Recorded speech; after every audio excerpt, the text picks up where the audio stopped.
en enero resulta ser que se está gastando mucho menos de lo que se gastaba antes, si se graficara eso. Entonces, la preocupación es que si hay un cambio estructural en esa parte del consumo, y entonces en realidad el consumo no está creciendo, no vaya a crecer porque ni siquiera en la parte optimista que puso el gobierno. Es un primer punto, y ese es un problema interno, es un problema estructural, y es un problema que no resuelven inmediatamente las reformas estructurales. Entonces vamos a tener esa debilidad del consumo del mercado interno, que es lo que hemos visto en los últimos 2 años, básicamente 3 años. Entonces ahí es un punto importante. La otra que me interesa también dejar acá es un punto un poquito más técnico, porque el año pasado en la reforma fiscal se aprobó el tema de déficit estructural, el balance estructural, que implicaba separar la parte estructural y cíclica del gasto y del ingreso, pero eso es para darle mayor carácter contracíclico al manejo del gasto público. Y no voy a los detalles técnicos, insisto, es el próximo asunto, pero la estimación, en la estimación de ese déficit estructural importa mucho cómo estima la brecha de productos. Y si la brecha es negativa, muy negativa, me está dando mucho mayor margen para que yo gaste, porque es estructural. Entonces sí me preocupa un poco, nosotros por ejemplo, la brecha de producto que traía Raúl es 2% negativa. Banco de México anda alrededor de 2,4, por ahí más o menos estoy estimando, y esto está construido con una brecha de producto del 4,8%. Entonces,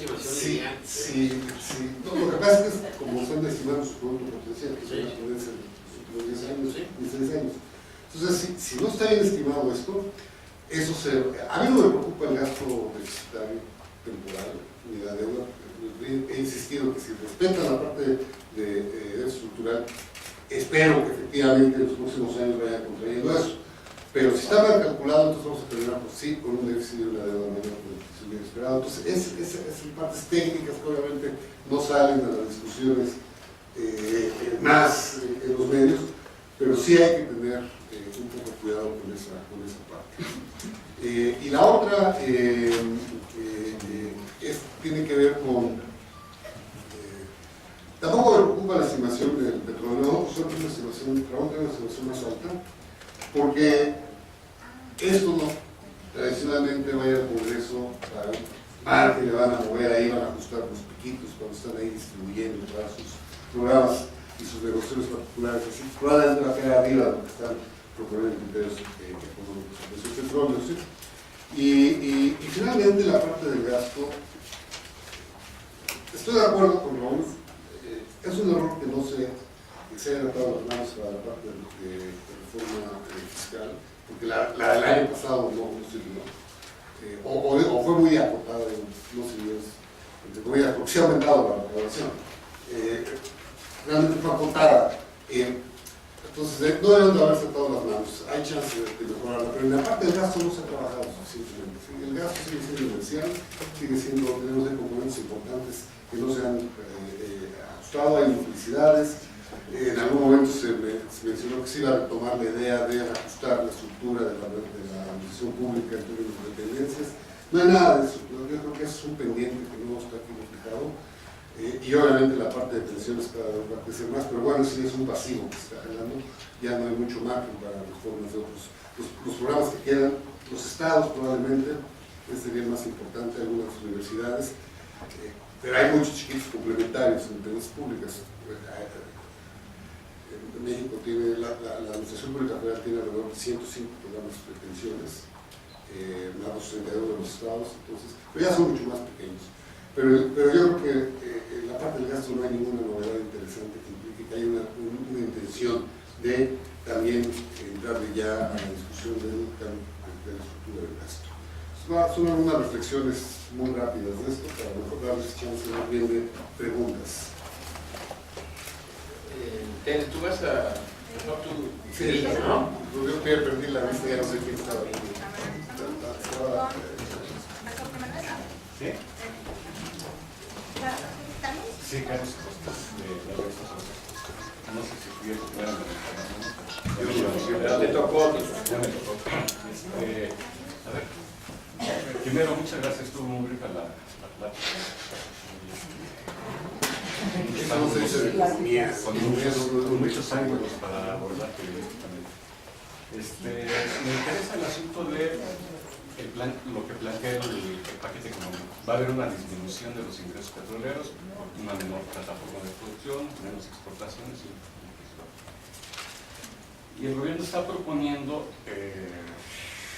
un mayor endeudamiento. ¿No tiene un sesgo electoral este mayor endeudamiento? Se supone que va a haber una recaudación mucho mayor, que la reforma hacendaria nos dejó mucha lana, que alcanzarían a lo mejor a compensar esta caída en los ingresos petroleros. Entonces, quisiera que me ayudaran a entender un poquito eso, ¿no? Porque va a haber menos ingresos, no hay lana, vamos a pedir prestado para compensar eso, y sin embargo, nos ponemos a hacer, o vamos a empezar obras que son muy importantes, son necesarias, pero que no son urgentes, ¿no? Como el aeropuerto, como los trenes, el tren Bala-Querétaro, Toluca y no sé dónde, Guadalajara, un tren eléctrico, y las ampliaciones del metro. Quisiera que me ayudara. No es, desde mi lectura, no es que el gobierno esté suprimiendo por más deuda. Esto es resultado del esquema que se aprobó el año pasado, de la base estructural. ¿Sí? Entonces, cuando tus ingresos están viendo, y aquí hay una parte importante, una parte de los ingresos tributarios también disminuyen, ¿sí? Por la parte cíclica. Entonces, lo que se hace es ajustar para mantener el gasto observado, o el gasto normal, distinto a lo que se conoce como gasto corriente estructural que se está aquí discutiendo, ¿sí? Y eso se tiene que cerrar con déficit y deuda, ¿sí?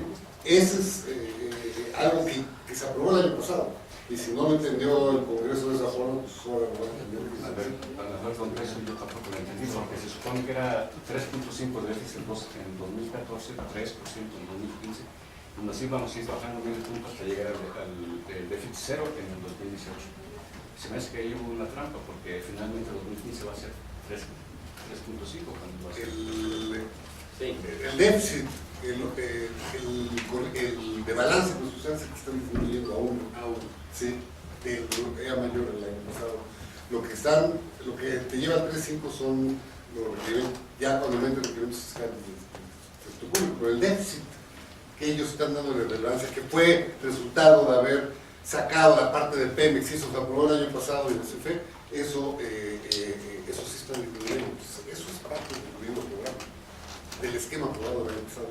Mira, yo creo que hay varias cosas, Alejandra ya lo dijo. El crecimiento del gasto, no hay un gran crecimiento del gasto. El gasto apenas proyectado va a crecer 0.9%. Realmente se mantiene el nivel del gasto. Ahora, se mantiene en un nivel elevado, porque el crecimiento que tuvo el gasto público en el 2014 es cerca del 10%. Cuando normalmente crecía 2, 2,5, quiere decir que en 2014 el ajuste del gasto público equivale con un ajuste de 3 años. Entonces lo que están haciendo es mantener el nivel. Ahora, una justificación de por qué mantener el déficit total, porque luego el gobierno hace sus ajustes, que si el gobierno federal, que si no es para estatales. Al final lo que importa es el total. Y efectivamente, o sea, el total es medio punto mayor en este programa que en el programa anterior. Pero se puede justificar porque el año pasado se había previsto que la economía iba a crecer cerca de 3,9. Entonces eso iba a ir cerrando la brecha del producto. Pero al crecer alrededor de 2.5, 2.6, la brecha del producto, como vimos, no se ha cerrado, más bien se ha abierto más. En ese sentido es prudente mantener el nivel de gasto, ¿no? Sería procíclico. En un momento de debilidad de la economía, el próximo año el gobierno ajustara a la baja el gasto público. Eso no quiere decir que el gasto público se gaste bien, ese es otro tema. Pero desde el punto de vista macro, creo que es la respuesta correcta. Ahora, los programas que mencionaste, como el aeropuerto, los trenes, en realidad no impactan de forma importante el presupuesto, porque son proyectos PP, públicos privados. O sea, el financiamiento lo pone el sector privado. realmente afectarán al presupuesto durante los próximos 10, 15 años, porque eventualmente hay que pagarlos, ¿no? Pero las inversiones iniciales se van a hacer con capital privado. Pero en el presupuesto de egresos, en el proyecto, ya viene una partida que suma más o menos como 35.000 millones de pesos. O sea, es un gasto que el gobierno va a ejercer en este año. Bueno, es parte de su proyecto de infraestructura, pero una gran parte del nuevo proyecto de ley, el aeropuerto va a emitir bonos para fondearse. Se creó una compañía especial ad hoc, que se llama Aeropuerto de la Ciudad de México, que va a salir a los mercados y va a colocar bonos y va con eso conseguir el dinero para ir haciendo las obras. Hay una parte de la obra que tiene que ver con la adecuación del terreno, las aguas, todo esto, que sí se va a hacer con recursos del presupuesto general, pero las grandes obras son básicamente fondeadas por inversionistas privados. Claro, no debemos pensar, esos inversionistas privados entran con una garantía del gobierno, lo que quiere decir que a la larga se va a convertir en gasto público, pero no se detonan con recursos oportunistamente para fines políticos. Es decir, sí, tal vez la oportunidad, ¿por qué lanzarlos y anunciarlos ahorita? Pues tiene que ver posiblemente con posicionar bien el partido en el gobierno el próximo año, pero no necesariamente es que hay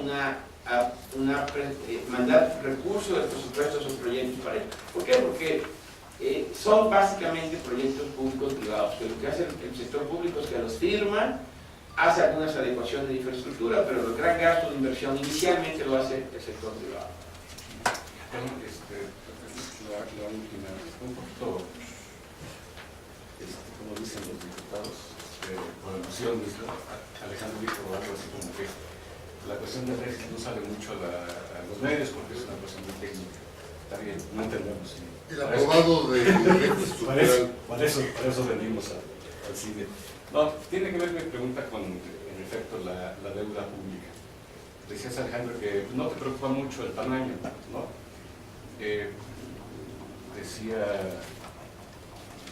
Nos decían antes, de un 28% del PIB vamos a llegar a 2015 al 35%. 44%. ¿No es preocupante eso? Así pensaban con Luis Echevarría y López Portillo, de 20 a 80.000 millones, la garantía del petróleo, o sea, pidamos, y hasta venían a ofrecernos lana. Y luego nos doctoramos ahora, pues seguimos, me preocupa pues el ritmo vertiginoso del endeudamiento. Llevamos en año y medio $1 billón, ya le metimos $1 billón, casi $2 billones de pesos al saldo histórico de los recibimientos. A ver, te explico la idea básicamente. Sí. Y es curioso la discusión, porque luego dicen que sí son liberales y el proceso. Y ahora estamos tratando, yo estoy tratando de convencer que no hay un problema desde el punto de vista particularmente grave con el momento del mundo ha cambiado, el mundo está cambiando, bueno, el punto aquí central de, bueno, hay toda una discusión de cuál es el nivel que debe tener una economía internacional. Se discutió fuertemente durante la crisis con Estados Unidos, ¿sí? Y donde existía un nivel que se decía que arriba del 80% había que preocuparse, ¿sí?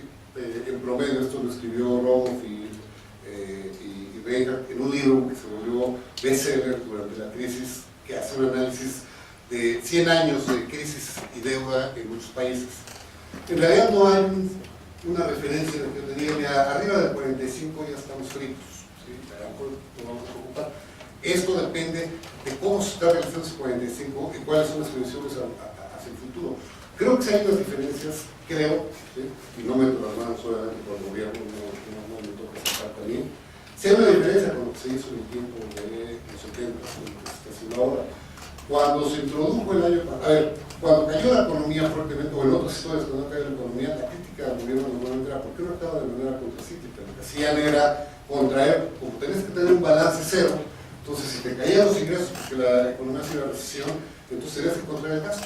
Eso es lo que ocurrió. Normalmente el gasto era o gasto en inversión o gasto en programas sociales, no puedes contraer sueldos, salarios, que es una componente importante del presupuesto.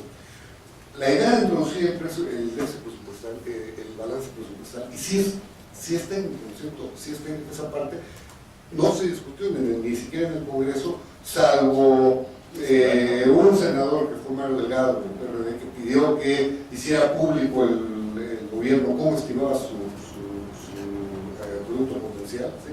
Es un elemento técnico. Entonces ganó más la idea de que van a aumentar el déficit, va a aumentar la deuda, vamos a regresar a los 70. Yo me hubiera preocupado más por checar que el procedimiento de estimación de ese balance presupuestal estructural fuera mucho más claro de cómo quedó, ¿sí? Que el diseño también fuera mucho más claro y participaran entidades autónomas. Yo hace rato hice referencia que a mí me preocupaba cómo se saca la brecha del 4.8 negativo, que es mucho mayor que lo que tiene Raúl y lo que tiene el Banco de México, porque eso es lo que te está dando margen a un mayor gasto, ¿sí? No me preocupa el gasto per se, sino que no sepamos claramente cómo están estimando ese tipo de datos, ¿sí? Que sí te pueden dar manga ancha para mayor gasto, y ese gasto deficitario tiene una mayor deuda. Entonces, son distintas formas de percibir la discusión. Si yo creo que el gobierno va a respetar esa regla, yo sí creo, ¿sí?, que en un horizonte de algunos años sí vamos a tener de nuevo un cierre en la brecha de déficit y de deuda. Pues no, por ese sentido no me preocupa, no creo que necesariamente eso refleje un crecimiento vertiginoso. Hay que recordar que la economía mexicana no ha crecido gran cosa en la última década, más de eso. Pero adicionalmente son años atípicos del 2008-2009, es una recesión muy profunda, y así ha estado todo el mundo, ¿sí? Y nuestro crecimiento no ha logrado despegar, y no solo eso, este año el año pasado, cuando volvimos, casi vamos a la recesión. Sí, sí. Entonces, yo creo que la política fiscal, en la que yo creo, es política contracíclica.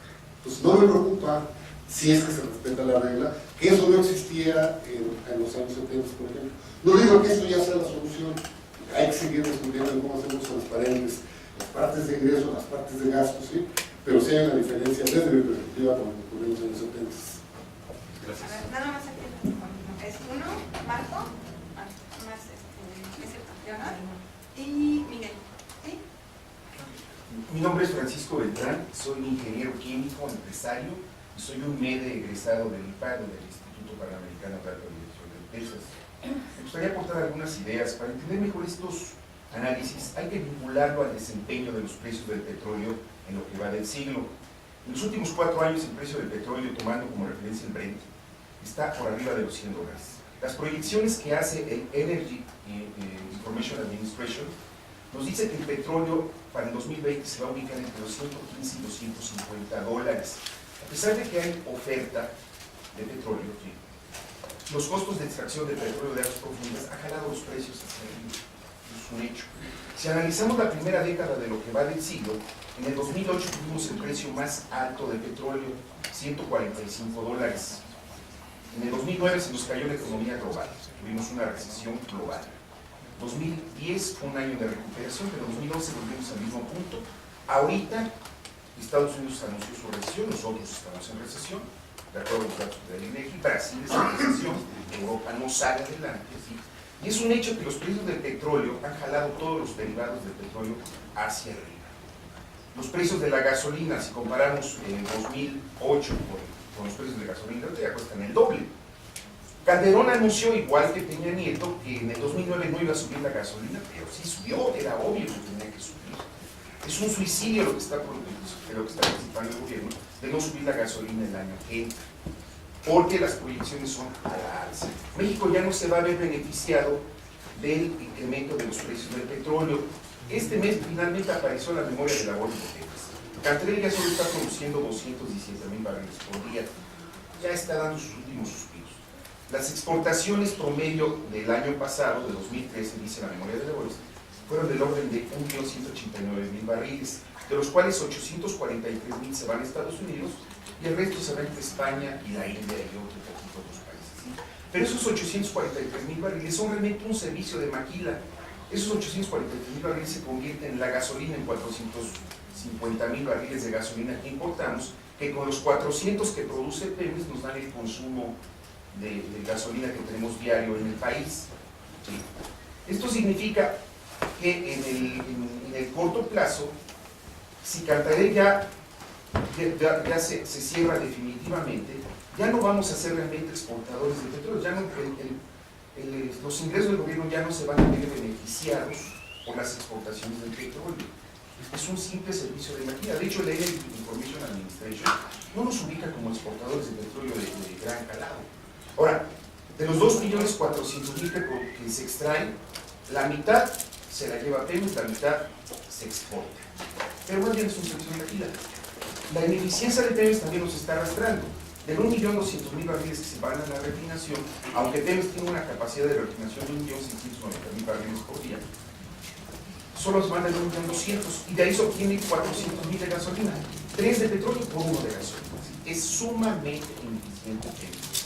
En el momento en que lo que se manda a Estados Unidos empieza a bajar, vamos a tener que comprar gasolina a precios internacionales y eso va a provocar otro boquete en las finanzas públicas. Perdón, Gracias. ¿podemos Eso es lo que yo decir ¿Qué nos pueden decir? Bueno, mira, rápidamente te comento, obviamente parte de mal desempeño en la economía mexicana tiene que ver con lo que ha pasado en Pemex. De hecho, en los últimos 5 años hemos invertido, en Pemex se está invirtiendo cerca de 25.000 millones de dólares y la producción cae. Entonces, simplemente si comparas la producción actual con la capital invertido, el rendimiento marginal del capital ha sido bajísimo. Pero eso es una consecuencia pues, de que son los mismos pozos, son nuevos pozos, y los pozos tienen un factor de declinación natural. Todavía son rentables, todavía son muy rentables. Cantarell es poquito, pero es muy rentable. Entonces, bueno, pues, ese ha sido uno de los limitantes del crecimiento económico. Si hemos tenido que gastar más dinero en Pemex, que antes estaba disponible para infraestructura, para otras cosas, simplemente para mantener el volumen de la producción. Ahora, algo que no tomas en cuenta es que la reforma energética pues tiene el potencial, no la seguridad, pero tiene el potencial de cambiar esa figura.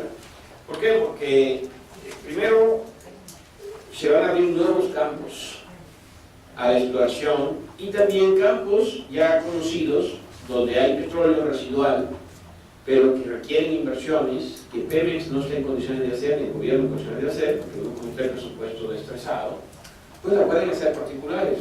Entonces yo creo que es muy más factible que pudiéramos ver, en vez de andar más o menos, pudiéramos ver tal vez un incremento en la producción. Andamos por alrededor de 2.5 millones de barriles diarios, o sea, podríamos regresar a finales de sexenio a 3.1, 3.2.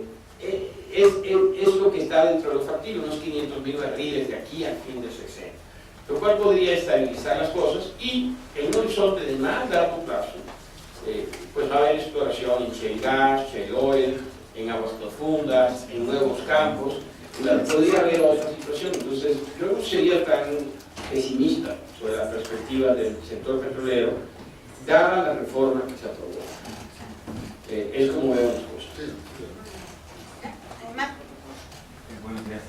La pregunta es una para el doctor Félix y otra para el doctor Villagómez. La primera es, en la justificación central de la presentación del paquete de las bases que se hacen en el gobierno federal, dice que el paquete está diseñado para garantizar que México crezca, que tiene las medidas, digamos, soportando este argumento de que ya están aprobadas las reformas estructurales.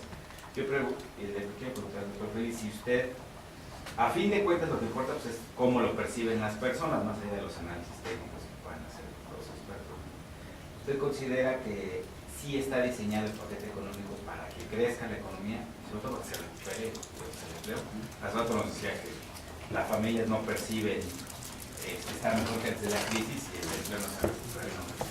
Bueno, eso de que la familia no lo percibe no es una opinión mía, es lo que arroja como resultado de la encuesta de opinión, y lo del desempleo también son datos duros.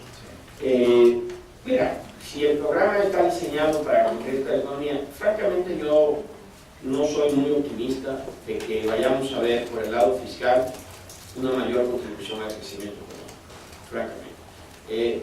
Tal vez me consuelo con pensar que no va a ser un freno, no va a ser un factor O sea, me preocuparía que en medio de una desaceleración como la que hemos tenido, ahora necesitas un ajuste enorme del gasto público. Pero que vaya a tener un gran efecto multiplicador, lo dudo, a la luz de lo que hemos visto en el 2014. El gobierno, la estrategia de crecimiento viene por las reformas estructurales.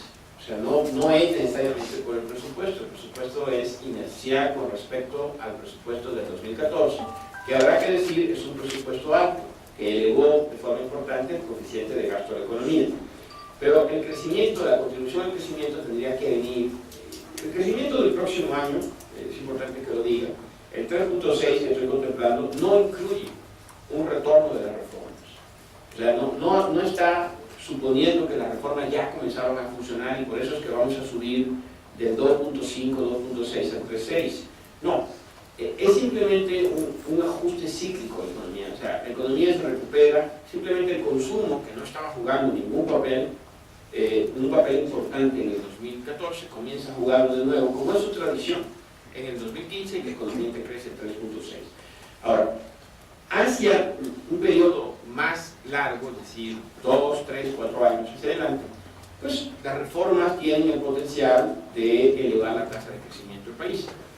El gobierno, en el paquete económico que envió al Congreso, hace una estimación de mediano y largo plazo y calcula que a partir del año 2017 la economía va a crecer 5.2% de forma sostenida. Yo, francamente, tengo dudas de que eso fuera factible. O sea, puede haber un año donde la economía crezca 6 o hasta 7, pero que pueda crecer con este paquete de reformas 5.2% de forma durante 10 años, pues lo dudo. Y en mis cálculos, la tasa de crecimiento potencial que pudiera obtenerse si las reformas son exitosas es cerca de un 4%, no un 5.2%. Doctor Alejandro, nada más así, usted hablaba de que le preocupa un poco que esté mal calculado el término de la deuda hacia el futuro, porque no se sabe exactamente qué factores están considerando. En el análisis que usted ha hecho, el análisis técnico, ¿usted considera que está mal hecho ese cálculo? No, tendría que replicar, no puedo decirlo así. Tendría que ponerme a hacer la estimación. Sí, no puedo decirlo. Hay elementos de la fórmula que el año pasado yo critiqué y bueno, no se cambiaron siquiera esa fórmula. Pero voy a decirte que esto, trae problemas, pero qué tan malo, tendría yo que hacerlo. Pero nada más una cosita de lo que digo. Yo estoy de acuerdo con Raúl, porque lo hemos visto, no ha habido este impulso fiscal de crecimiento como se hubiera esperado, pero tratando de ser un poco más provocativo en esta parte, tampoco sabemos el contrafactual. Igual nos hubiéramos caído el año pasado mucho más. Entonces, a lo mejor no ha sido el impacto fiscal multiplicador como hubiéramos esperado, pero sí ha sido algo que ha evitado una caída mayor por el año pasado que ya hablábamos hablando de la recesión. Pero esos son los contrafactuales y por desgracia en la economía no podemos sumarnos porque no entramos al laboratorio. Hola, buenos días. En sus comparecencias, el secretario de Hacienda dijo a diputados y a senadores que no va a detener el gasto a pesar de la caída de los ingresos petroleros. Ustedes ya nos dijeron que va a ser un error el que se haya atado las manos para una reforma fiscal, pero también tenemos otros compromisos nuevos de gasto que no son los que se habían dado en campaña. Tenemos Prospera, tenemos Crezcamos Juntos, que es lo de la informalidad y que va a costar, va a tener un costo, ¿no? ¿Qué tendría que hacer el gobierno en vez de nada más poner el piloto automático de las reformas para crecer? ¿Qué es lo que tendría que hacer? Ya nos dijeron que fue un error lo de la reforma, entonces quiere decir que tendría que haber una reforma fiscal nueva. Y por el otro lado de la política monetaria, profesor Félix ya nos dijo que el principal reto va a ser enfrentar lo de las tasas en Estados Unidos. ¿qué tiene que hacer las autoridades para la reversión de los capitales que está prevista? Estamos preparados para eso porque no nos han dicho si ya se renovó la línea de crédito flexible con el Fondo Monetario. Y también en el 2015 pues va a ser un año muy importante porque se le acaba el periodo a Carstens. Tendrían que ratificarlo para asegurar esa transición de política monetaria en Estados Unidos, porque pues a lo mejor no lo dejan, a lo mejor están pensando ya en otra persona. ¿Qué se tendría que hacer en este momento de parte del gobierno federal y de las ambas políticas que se coordinen precisamente para poder enfrentar este panorama que usted nos describió? Muy bien. Bueno, sobre si deben ratificar a Carstens o no.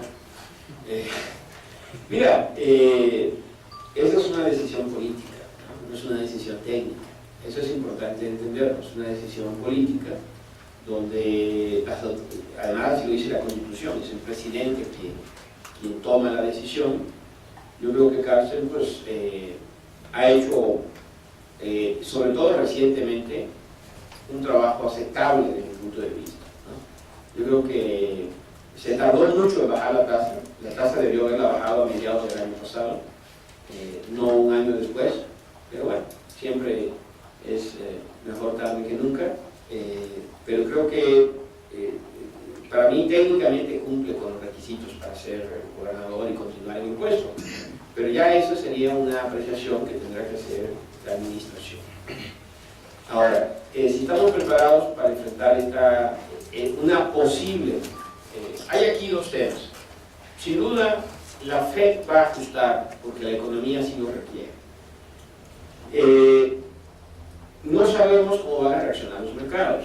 A lo mejor los mercados, la Fed los logra manejar y los doma y van suavecito, pero puede ser que no. Ahora, México, ¿qué tiene para oponerse a eso? Tiene una narrativa de reformas. Es decir, no una realidad de reformas, sino una narrativa de reformas, que en América Latina no es tan común. Por ejemplo, en economías grandes, la otra economía grande es Brasil, y es una economía que hoy está en recesión y que es renuente a aplicar reformas de carácter estructural. Entonces México va a jugar a la diferenciación con el caso de Brasil. O sea, Brasil es una economía que hizo reformas parciales y ya se agotó el impulso que le dio, y México está haciendo reformas profundas que le podrían dar un gran impulso hacia adelante. Entonces, en ese sentido, la estrategia de la administración del presidente Peña es tratar de asegurar un flujo de inversión extranjera directa, no de portafolio, importante, que sustituya en parte la parte de la inversión del portafolio, que es la que se podría ver afectada por estos flujos. Entonces, esa es parte de la estrategia. Vamos a... el escenario es que a lo mejor hay menos inversión de portafolio porque la Fed va a comenzar a retirar liquidez, aunque hay que tomar en cuenta que la Fed va a retirar liquidez, pero el Banco Central Europeo va a inyectar liquidez, ¿no? Entonces la liquidez global más o menos va a seguir siendo la misma, solo que ahora son más euros, antes eran más dólares, ¿no? ¿Cómo le hacemos frente a eso? Pues con una agenda de reforma que capte más inversión extranjera directa. Y bueno, luego, ¿cómo enfrentamos a la parte de portafolio? Bueno, el Banco de México, como vimos, tiene cerca de 200.000 millones de dólares en reservas. Y tiene una línea de crédito flexible con el FMI que creo que sí va a ser renovada. Podría dar otros 70.000 millones.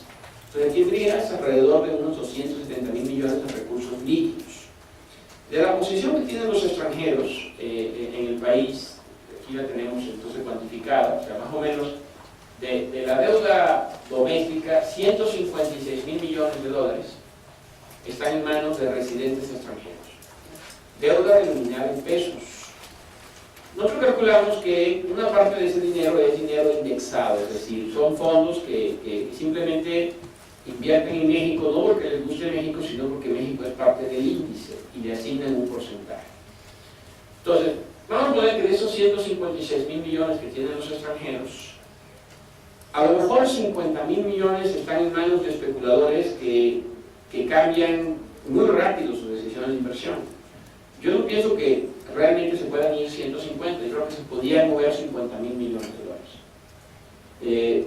Bueno, enfrentar una salida de 50.000 millones de dólares es algo que se le puede hacer frente con 200.000 millones de reservas, más 70.000 millones de crédito flexible, más un tipo de cambio flexible. O sea, tampoco vas a subsidiar, ¿no?, con dólares baratos la salida de los extranjeros. Si quieren salir, entonces el tipo de cambio en algunas semanas puede llegar a 14, ¿no? Entonces tendrían que vender los dólares muy caros, comprar dólares muy caros, ¿no? Además, tenemos el mecanismo, yo creo que sí, tenemos espacio para subir tasas. Las tasas tienen espacio para subir. Y el tipo de cambio se mueve flexiblemente. Y tenemos una cantidad importante de reservas. Y tenemos la línea de crédito con el FMI y tenemos la narrativa de reformas estructurales que en teoría puede darnos flujos de inversión extranjera directa que compensen la salida de inversión de plataformas.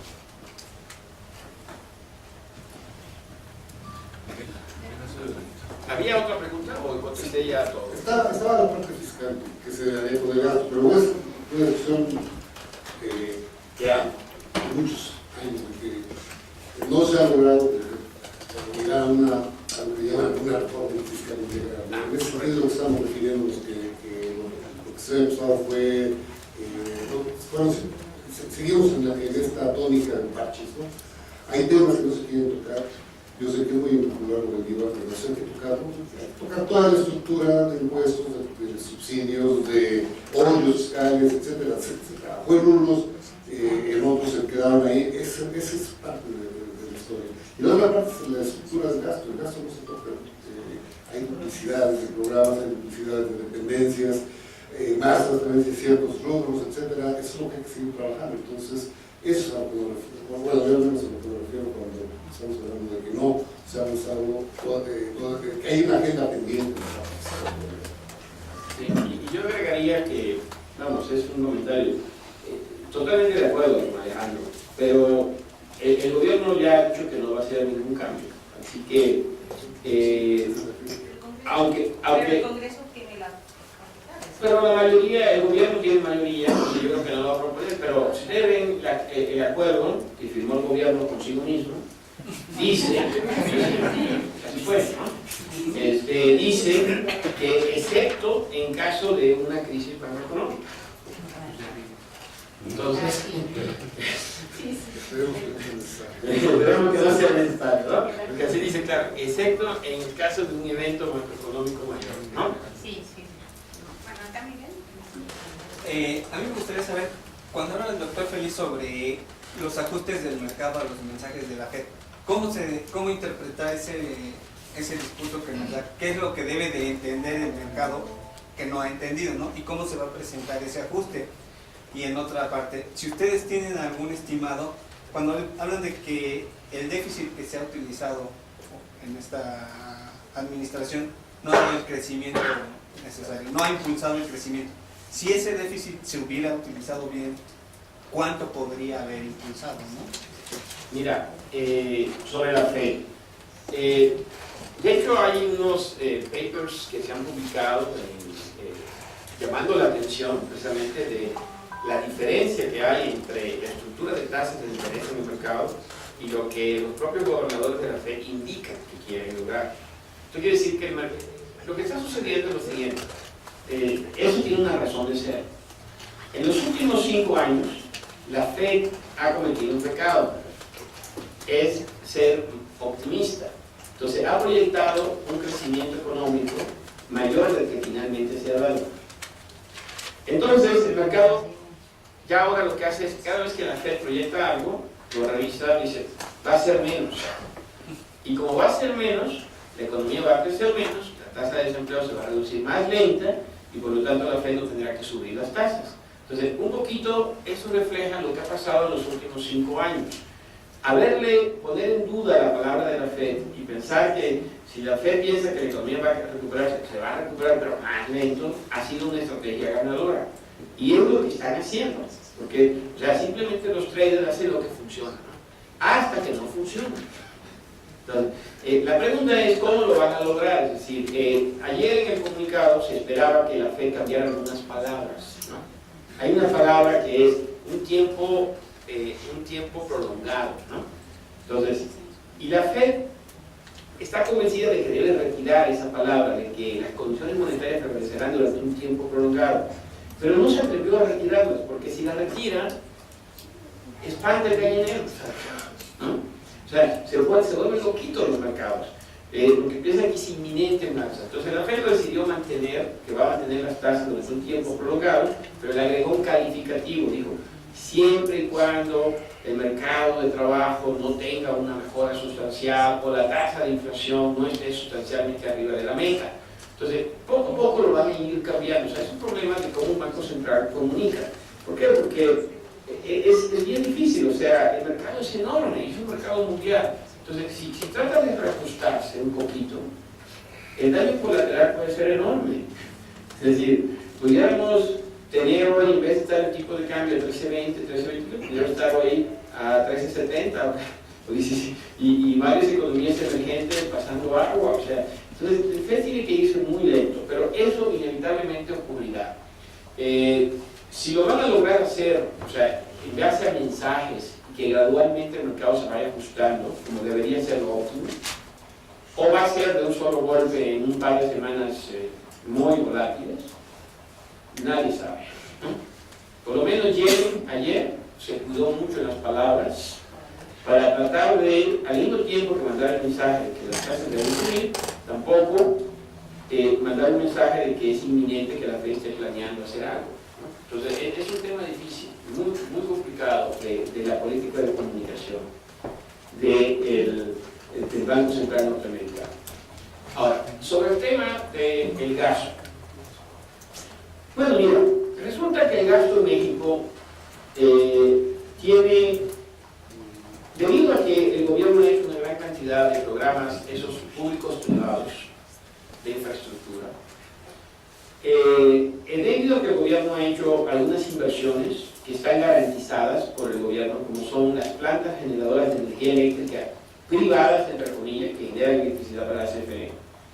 Resulta que como ves el gasto público en un año, ese gasto público es los pagos que hace el gobierno al sector privado. Por ejemplo, esos pagos pueden ser de una carretera que se hizo hace 2 años. O pueden ser liquidaciones de inversiones que se hicieron hace 6 años de plantas eléctricas. Y aparece en el presupuesto del año como un gasto de inversión. Entonces, cuando tú lo correlacionas con el PIB, no hay nada. Porque realmente ese gasto ya ocurrió y estaba calificado como inversión privada en el pasado.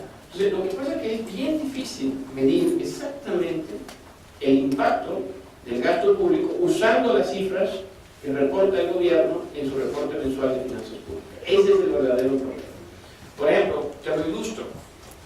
El gobierno dice que está aumentando este año el gasto de infraestructura 27%.